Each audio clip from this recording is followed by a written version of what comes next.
Oi, pessoal. Eu sou a Heloísa e eu estou com um trabalho de divulgação dos preceitos e ensinamentos do Mestre Jesus e a busca a regeneração da humanidade. Seja você a mudança que você quer ver no mundo.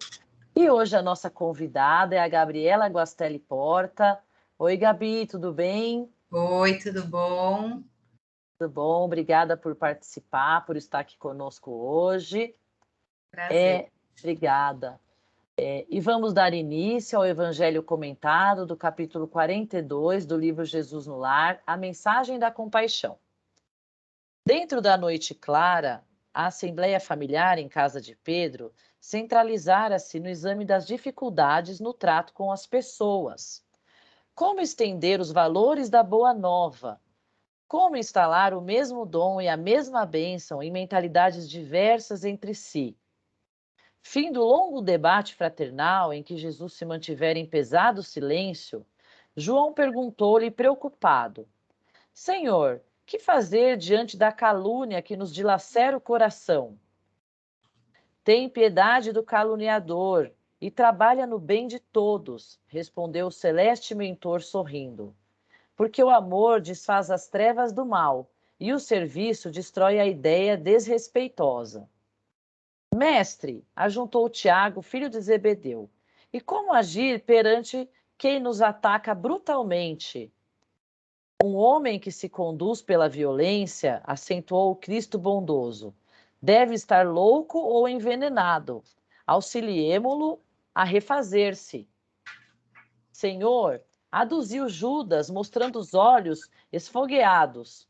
E quando o homem que nos ofende se reveste de autoridade respeitável, qual seja a de um príncipe ou de um sacerdote, com todas as aparências do ordenador consciente e normal? A serpente pode ocultar-se num ramo de flores e há vermes que se habituam nos frutos de bela apresentação. O homem de elevada categoria, que se revele violento e cruel, é enfermo, ainda assim. Compadece-te dele, porque dorme num pesadelo de escuras ilusões, do qual será constrangido a despertar um dia. Ampara-o como puderes e marcha em teu caminho, agindo na felicidade comum. Mestre, e quando a nossa casa é atormentada por um crime? Como procederei diante daquele que me atraiçoa e a confiança, que me desonra o nome ou me ensanguenta o lar? Apieda-te do delinquente de qualquer classe, elucidou Jesus, e não desejes violar a lei que o próximo desrespeitou, porque o perseguidor e o criminoso de todas as situações carrega consigo abrasadora fogueira. Uma falta não resgata outra falta, e o sangue não lava sangue. Perdoa e ajuda. O tempo está encarregado de retribuir a cada criatura de acordo com o seu esforço. Mestre, atalhou Bartolomeu, que fazer do juiz que nos condena com parcialidade? Tem compaixão dele e continua cooperando no bem de todos os que te cercam. Há sempre um juiz mais alto analisando aqueles que censuram ou amaldiçoam, e além de um horizonte, outros horizontes se desdobram, mais dilatados e luminosos. Senhor, indagou Tadeu, como proceder diante da mulher que amamos quando se entrega às quedas morais? Jesus fitou-o com brandura e inquiriu por sua vez: os sofrimentos íntimos que a dilaceram dia e noite não constituirão por si sós aflitiva punição? Fez-se balsâmico silêncio no círculo doméstico e logo ao perceber que os aprendizes haviam cessado as interrogações, o Senhor concluiu: se pretendemos banir os males do mundo, cultivemos o amor que se compadece no serviço, que constrói para a felicidade de todos. Ninguém se engane. As horas são inflexíveis instrumentos da lei que distribui a cada um segundo as suas obras. Ninguém procure sanar um crime praticando outros crimes, porque o tempo tudo transforma na terra, operando com as labaredas do sofrimento ou com o gelo da morte. Então, Gabi, eu gostaria de saber a sua interpretação desse texto. Então, Elô, eu fiz até algumas anotações aqui de algumas passagens do texto que eu achei interessante, porque o texto fala de compaixão, e compaixão é um sentimento muito nobre, né? E de muita evolução. Então, às vezes, a gente olha para essas passagens do texto de compaixão e a gente imagina uma postura ideal evolutiva, mas a gente precisa entender que a gente caminha para chegar até esse lugar. E não é do dia para a noite que a gente vai conseguir chegar lá. Então, o importante é a gente sempre ter uma comparação conosco mesmo para entender se eu estou num caminho de evolução sincero ou não, né? Então, por exemplo, em algumas situações um pouco mais fácil de lidar, quando você pensa no seu tratamento dentro de casa, com a sua família ou no seu ambiente de trabalho, de sempre se colocar no lugar da outra pessoa, né? De tentar entender os motivos e as razões daquela pessoa, respeitando os diferentes pontos de vista de cada um. Então, e até evitando algumas situações de conflito. Então, se eu tenho uma pessoa na minha família que eu sei que no assunto político nós estamos em opiniões diferentes, por que é que eu vou tratar desse assunto com essa pessoa, sabendo que isso pode trazer uma discussão e um ambiente desagradável naquele encontro familiar? Então, eu desvio esse assunto e vou tentar conversar sobre outra coisa, né? No ambiente familiar, que a gente convive com o marido, com o filho, ou às vezes com algum irmão que mora junto, tem sempre esse exercício de tentar respeitar as opiniões, as atitudes, a maneira como fomos criados, que são diferentes. Então, não bater de frente a cada vez que a pessoa divergir de você numa opinião, mas e sim tentar com compaixão se colocar no lugar dela e tentar encontrar o melhor caminho para essa convivência, né? Mas eu também anotei aqui algumas outras passagens que até o texto cita, né? O que fazer diante de uma calúnia? Então, ele diz que a gente tem que tratar com piedade o caluniador.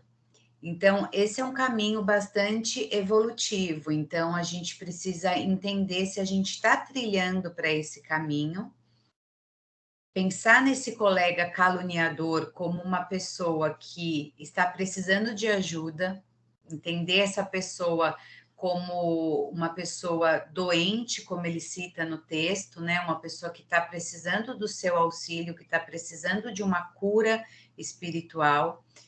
E é difícil você olhar para uma pessoa que está te caluniando desse jeito, né? Mas até ele fala no texto que o serviço destrói a ideia desrespeitosa. Então, quem nunca passou por uma situação de calúnia no ambiente de trabalho, por exemplo? Algum colega no trabalho que caluniou o seu trabalho, que caluniou a sua pessoa, tentando de alguma forma te prejudicar. Essa é uma situação bastante comum no mundo corporativo. E como que eu vou lidar com essa situação? Né? E Jesus no texto fala que o serviço destrói a ideia desrespeitosa. Então, com o seu próprio trabalho, com a sua atitude de entrega, de trabalho, de estar trabalhando no caminho certo, o seu próprio exemplo de atitudes positivas é que vai desfazer essa calúnia, porque as pessoas que estão de fora e ouviram aquela calúnia, quando elas olham para você, elas enxergam uma pessoa diferente. Então, o seu próprio serviço desfaz essa ideia do caluniador, né? E eu fiz algumas outras anotações aqui, porque assim, é importante a gente olhar para dentro da gente mesmo e a gente entender e ser sincero dentro do nosso próprio julgamento, de se eu estou realmente nesse caminho de evolução ou se eu estou fazendo isso meio que da boca para fora. E tudo bem, sabe? Assim, olhe para você também com compaixão, porque tudo bem é um sentimento muito nobre e é difícil você chegar até lá em alguns momentos. O importante é você estar trilhando em busca desse caminho, né? Então, quando você é agredido, né? Quando ele fala o ataque de violência, né? Quando você é agredido, você olhar para esse agressor e enxergar nele uma pessoa doente, enxergar no agressor uma pessoa que precisa de ajuda. É um olhar de compaixão, mas é um olhar nobre, não é fácil você chegar nesse lugar, mas é o ideal, né? É o que a gente tem que buscar como ideal. Entender que essa pessoa está doente do ponto de vista espiritual e que ela precisa de ajuda, que ela precisa de oração, que ela precisa de compaixão, né? Tem alguma aí, mais para o final do texto, ele fala sobre vingança, né? Então ele fala até que não se lava sangue com sangue, ou seja, não se faz vingança com as próprias mãos. Você precisa acreditar na lei, na justiça divina, né? E entender que aquela pessoa ela está num estado evolutivo muito inferior, né? Porque se ela está vibrando vingança, ela está num estado evolutivo muito inferior e ela precisa de ajuda, ela precisa de cura para poder vibrar ali no sentido do perdão, no sentido da compaixão. Então, é isso, assim, o que eu resumo é que a gente consegue extrair vários momentos da nossa vida em que a gente pode aplicar esse olhar de compaixão, mas que nem sempre é um olhar fácil, né? Mas é um exercício que a gente tem que fazer diariamente para tentar buscar esse lugar. É isso, esse é o meu entendimento sobre esse texto. Ah, que legal, Gabi. Sensacional, assim. Muito obrigada, viu, por refletir, por trazer aí as suas percepções sobre o texto. É muito interessante a gente refletir sobre tudo isso, né? E você vê quão atual ainda é a mensagem de Jesus, né? Porque tudo que os discípulos reclamavam ali acontece até hoje, né? Exatamente. Né? Então a gente fala, nossa, como é atual e como a gente está atrasado, né? Já 2021 anos, a gente está aqui ainda patinando em todos esses defeitos, essas dificuldades, esses desafios, né, que nós passamos ainda, né? Mas sempre com esse olhar que você falou de compaixão, né? Como a mensagem principal de Cristo, que foi amar ao próximo como a você mesmo, né? Então, a Deus sobre todas as coisas, e realmente todas essas situações da calúnia, né? Como é difícil a gente receber uma calúnia e não ficar indignado, e não querer saber quem foi, por que foi, querer tirar satisfação, simplesmente você ter compaixão, orar pela pessoa, fazer o seu trabalho, mostrar que com o tempo a pessoa estava enganada, inventou aquelas histórias, a mesma coisa de lavar sangue com sangue, né? Isso também é algo que é difícil também para os seres humanos, né? Principalmente se acontece na família, que foi justamente o que o discípulo perguntou aqui, né? Como é difícil você, imagina, acontecer algo assim na sua família e você orar, pensar naquela pessoa, naquele malfeitor, com se compadecer daquele malfeitor, pedir para que Deus leve aquela pessoa para o caminho certo e não tentar buscar vingança com as próprias mãos, né? Mas é algo que sempre aconteceu nos povos bárbaros, nos povos primitivos e continua acontecendo até hoje. Então, como a gente precisa realmente evoluir para a gente ouvir essa mensagem, a gente observa o quão difícil e quão atrasado nós estamos ainda, mas o fato é que a gente está aprendendo, né? Esse livro Jesus no Lar é uma reflexão também para todos nós, né? A gente que está estudando, a gente que está lendo, a gente obviamente está aprendendo junto. Então, essa leitura, essas gravações servem para mim também, para nós refletirmos no que estamos fazendo e tentarmos melhorar e tentar trazer essa mensagem para que todo mundo reflita a respeito e, consequentemente, fazer aquilo que eu falei no início, né? buscar a regeneração moral da humanidade e a nossa também, claro, né, que nós estamos aqui gravando e refletindo sobre o assunto. Então, Gabi, achei muito legal, muito obrigada, viu, por se preparar, por trazer aí essa reflexão para que todos nós pensemos a respeito. Então, eu quero agradecer aqui formalmente a Gabriela Guastelli Porta. Muito obrigada, Gabi. Eu que agradeço pela oportunidade de participar e de, como você falou, fazer esse estudo juntos, né? Fazer esse estudo e buscar essas palavras e esse caminho de evolução juntas. Obrigada. Obrigada, Gabi, eu que agradeço.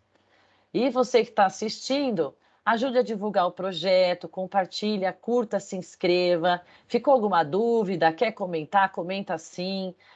Vamos falar a respeito. Esse entendimento dessa passagem também está muito interessante. E o livro Jesus no Lar está à venda na internet, está na busca em PDF, então fiquem à vontade para buscar aí outros caminhos para ler esse livro. E hoje nós falamos aí do capítulo 42, A Mensagem da Compaixão.